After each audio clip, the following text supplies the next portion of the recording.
Hello po, ako po si Arlene Viana, 47 years old. Taong 2023, December 19, ako po ay nagkaroon ng Bell's palsy. Miyembro na po ako ng ITERA since February 2023. Then, sa buwan ng December, ako nagkaroon ng Bell's palsy. I think December 19, bago mag-Christmas party ang Actors Guild of the Philippines, which is ako yung office secretary nila. Na-depress ako kasi syempre pag sinabing Bell's palsy, yung mukha natin nakatabingi na. Yung aking video ay makikita nyo, na-send ko kay Ma'am Jen Mejia ng fire team, ang upline po namin. Taos puso po ako nagpapasalamat kay Tita Lynn Madrigal sa pagpapakilala niya po sa akin sa ITERA. Ang nangyari po sa akin ay madaling araw po ng December 19, bigla na lang po tumabingi yung mukha ko habang kausap ko po yung anak ko. Sabi niya, Ma, yung mukha mo bumagsak. Hindi po ako makapaniwala, bigla po akong nagpakuha ng salamin.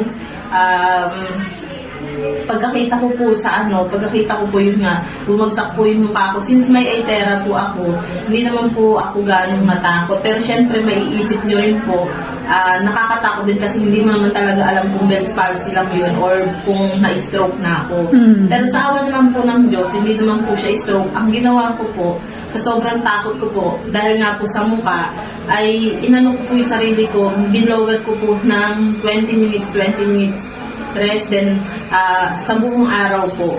Pagdating po ng kinabukasan, December 20, okay na po ako ulit.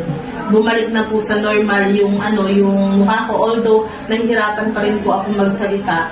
Then, December 21, hindi po ina-expect ng lahat na maka-attend ako ng Christmas party ng Actors Guild. Pero maka-attend po ako. At nawala na rin po yung sakit ng ganito po.